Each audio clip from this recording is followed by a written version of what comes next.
Jangan lupa subscribe YouTube channel Metro TV News dan jangan lupa nyalakan notifikasinya. Michael Schumacher then 3 times a winner here in the last 4 years. Count that down with us as the race goes on. But for now, turn up your volume buttons and enjoy the sound. Begins! No! Cracking start by...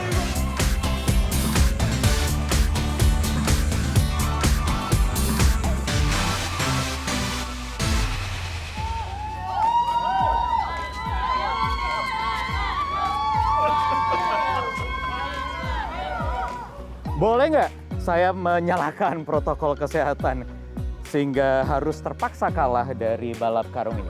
Bukan menyalakan protokol kesehatan, itu wajib. Karena tadi saya mengenakan masker. Tetapi bicara soal balap karung, pemirsa Anda sebenarnya tahu tidak? Apa makna di balik balap karung yang biasanya kita ikut sertakan di setiap HUT Kemerdekaan Republik Indonesia setiap tahunnya? Ternyata ceritanya adalah ini terkait perjalanan bangsa ini ketika zaman pendudukan Jepang.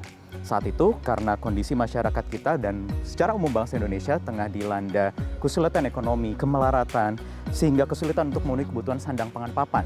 Sehingga karung goni ini menjadi opsi untuk dijadikan papan atau pakaian. Nah, justru karena tidak mau memori tersebut terulang kembali, kita sekarang menggunakan karung ini untuk diinjak-injak agar kita tidak kembali lagi ke masa lalu. Karena karung goni ini mengingatkan sejarah kelam ketika tanam paksa di zaman Jepang.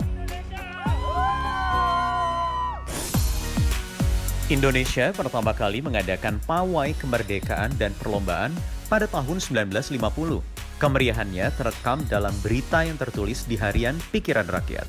Koran yang berpusat di kota Bandung, Jawa Barat ini mencatat lomba antar sekolah menjadi salah satu bagian dari perayaan. Selain itu, pertandingan renang dan sepak bola juga ikut memeriahkan perayaan 17 Agustus di tahun 1950 di kota Bandung. Tak hanya pertandingan, sayembara pembuatan gambar perangko juga diadakan dalam rangkaian Hari Ulang Tahun Republik Indonesia yang kelima saat itu. Yang juga membuat perayaan HUT RI tahun itu menarik adalah fakta bahwa saat itu Indonesia baru saja kembali menjadi negara kesatuan Republik Indonesia. Sebelumnya, negara pertama yang merdeka setelah Perang Dunia Kedua ini bernama Republik Indonesia Serikat. Dan hingga bertahun-tahun setelahnya, perayaan kemerdekaan selalu menyimpan sejarah tersendiri bagi bangsa Indonesia. Ayo, semangat, semangat, semangat! Semangat! Pada perkembangannya, perlombaan untuk memeriahkan HUT Kemerdekaan RI disesuaikan dengan konteks kearifan lokal di seluruh daerah di tanah air yang berbeda-beda. Di Kalimantan misalnya ada lomba dayung perahu di Sungai Mahakam. Di Jawa Tengah, di Semarang ada lomba estafet obor yang menyimbolkan bahwa semangat pahlawan ketika era perjuangan dulu tidak boleh padam. Di Palembang, Sumatera Selatan juga ada lomba dayung perahu, tapi di Sungai Musi.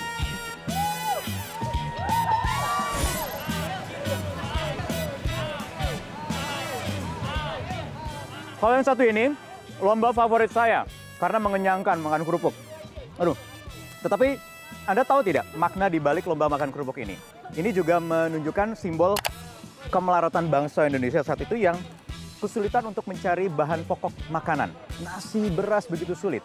Ada juga nasi sisa, nasi kering yang kemudian di sejumlah daerah terkenal dengan istilah intip karak dan lain sebagainya atau jenis kerupuk-kerupukan yang saat itu terpaksa menjadi pilihan sebagai makanan pokok bangsa Indonesia.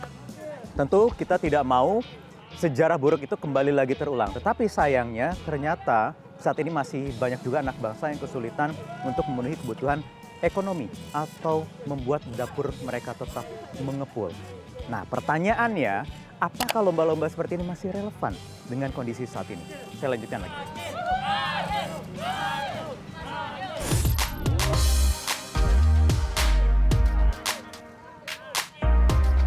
Sudah ada orang yang tepat untuk menjawab pertanyaan saya tadi. Kira-kira relevan nggak? Nah, Sep, ya, lomba-lomba yang sejatinya memang kemudian dijadikan untuk hiburan sejak zaman Belanda, kemudian kita masih lestarikan hingga sekarang. Nah, padahal kalau diteliti lebih dalam lagi, perlombaan panjat pinang misalnya itu melambangkan penjajahan. Jadi relevan atau tidak sebenarnya tergantung tujuannya perlombaan ini untuk apa. Nah kalau saya melihatnya, kalau ingin kita menumbuhkan nasionalisme dan patriotisme, ingin menumbuhkan agar kita makin cinta dengan republik ini, ingin menumbuhkan kesadaran sejarah, tentu tidak. Tidak ya, kehilangan Tidak. esensi, kehilangan makna. Ya. Bagaimana Kehilangan. caranya kemudian supaya ketika kita memeriahkan HUT kemerdekaan RI dengan gegap gempita, dengan sukacita, tetapi kita tidak kehilangan makna? Panjat Pinang misalnya, ini adalah simbol penjajahan. Kenapa saya katakan demikian? Meskipun sejarahnya jauh sebelum itu, karena Panjat Pinang ini dibawa dari Tiongkok masa dinasti Qing dan Ming. Di sana sempat dilarang karena ribuan korban jiwa dalam upacara festival hantu, banyak orang Tionghoa yang jatuh. Nah, kemudian zaman Belanda dijadikan hiburan. Saya tidak pernah melihat dalam dokumen-dokumen sejarah orang Belanda yang main panjat pinang.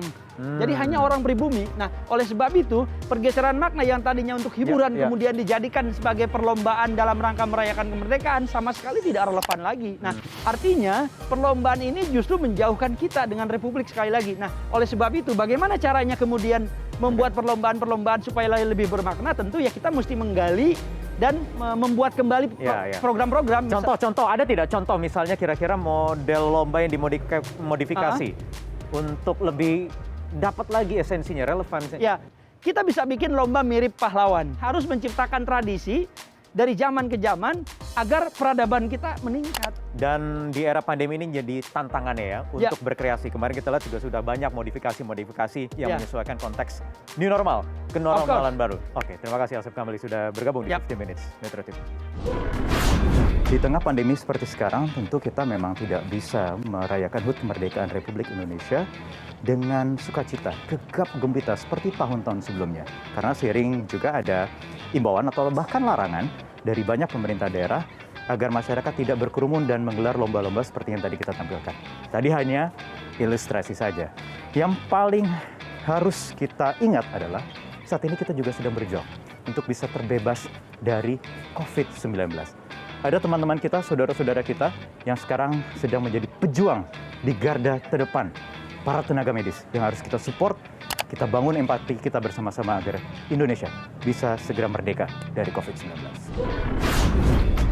Oke, kalau tadi saya sudah dapat perspektif dari sejarawan, saya ingin meminta pandangan dari seorang budayawan. Bagaimana melihat kemerdekaan Republik Indonesia yang sudah berusia 75 tahun ini dari perspektifnya? Ada teman saya, Agus Nur, yang sudah bergabung. Mas Agus, apa kabar? Kabar baik, Mas Wahyu. Saya ingin minta pandangan dari Mas Agus yang mencermati perkembangan anak bangsa di usia 75 tahun kemerdekaan ini.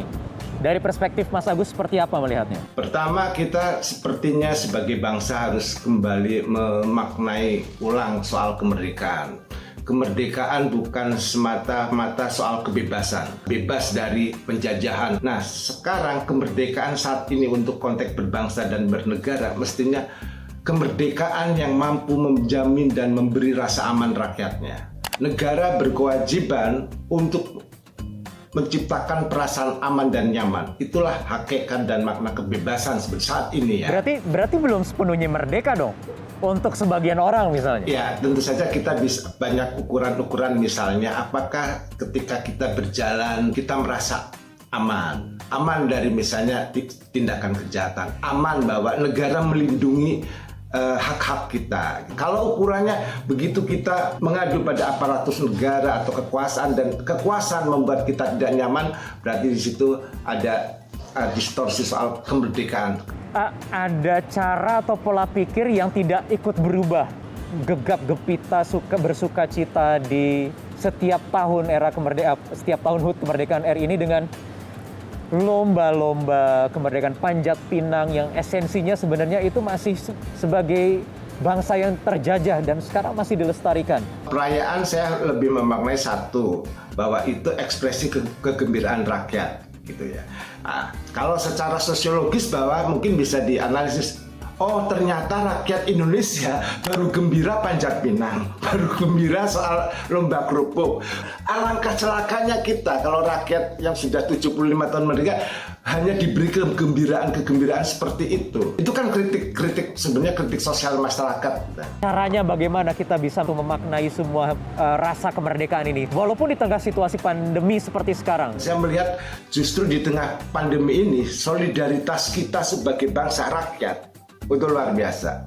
ketika terjadi pandemi ini, kita seperti semakin diyakinkan yang kuat dari bangsa ini adalah persatuan rakyatnya, bukan kekuatan negara. Jadi kita harus diingatkan, harus menderita dulu, baru solidaritas dan empati itu muncul ya Mas Agus ya? Itu katanya gitu. Bangsa Indonesia semakin ditekan, semakin kreatif, semakin kuat. Terima kasih Mas Agus Nur sudah berbincang bersama kami di 50 Minutes Metro TV. Arti kemerdekaan bagi saya warisan dari para pejuang pendahulu kita, dan kita sebagai generasi muda harus membawa bangsa ke tempat yang lebih baik. Dan walaupun sudah merdeka, perjuangan belum selesai dan semakin berat. Makna 17 Agustus dan kemerdekaan buat aku itu tentunya hari yang benar-benar harus kita apresiasi, karena disitulah titik kemerdekaan yang sudah diperjuangkan oleh banyak pahlawan-pahlawan. Bagaimana caranya mereka akhirnya bisa membantu kita sampai di titik ini, mendapatkan kemudahan-kemudahan dan kebebasan yang sekarang kita miliki. So we shouldn't take it for granted. Dan hari kemerdekaan menurut aku adalah waktu untuk melakukan hal itu.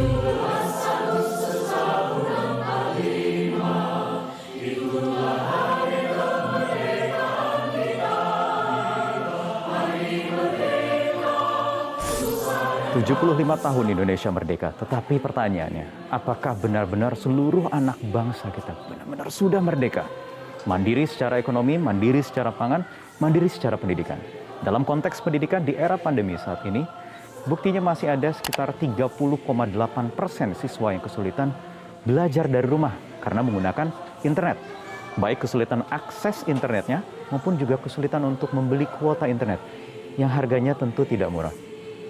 Salah satu potretnya sudah ada di sebelah saya, ada Mbak Yuli. Mbak Yuli, apa kabar? Baik, ganggu Mas. sebentar Mbak, sorry ganggu lagi jemur pakaian. Mbak Yuli, anaknya Yahya ini ya? Iya, Yahya kelas kelas 4 kelas 4 SD harus belajar Online. pakai online. Handphone punya ya? punya. Handphone punya, tetapi kuota internetnya gimana? Ya lumayan dah. Lumayan belinya. Berapa? Kalau beli 35.000 paling 2 hari 3 hari.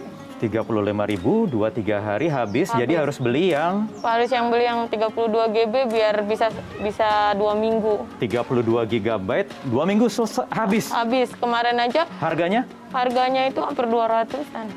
200.000 hanya habis 2 minggu Iya. untuk anak usia kelas 4 sekolah dasar.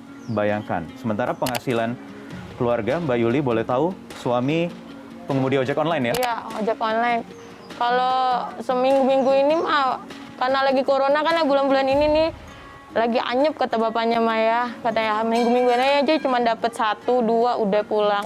Udah sehari dapat 50.000 aja udah bagus banget itu.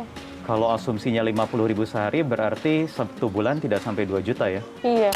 Sementara harus beli kuota internet 2 minggu saja 200.000, Iya. sebulan 400.000. Kontrakan berapa? Kontrakan sama listrik sekitar 800. Habis sudah. Belum makan. Nah, yang penting mah punya beras aja dah. Mbak Yuli, ini kan Indonesia sudah 75 tahun usianya sejak merdeka. Mbak Yuli melihat Indonesia saat ini seperti apa? Sedih banget sih lihatnya kayak gini ya. Orang ibaratnya nggak punya ya udah, mau gimana?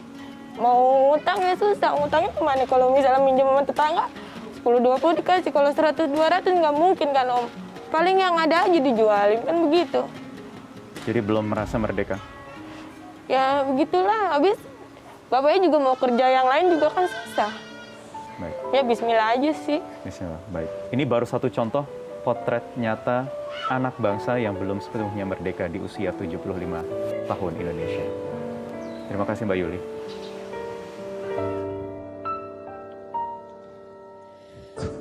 Kulihat ibu berdiri sedang bersusah hati, air matanya berlinang, mesintan yang tak kenal. Rasanya memang sudah tepat jika di tahun ini tidak ada dulu kemeriahan perlombaan untuk memperingati atau memeriahkan HUT RI seperti biasa di tiap tahunnya.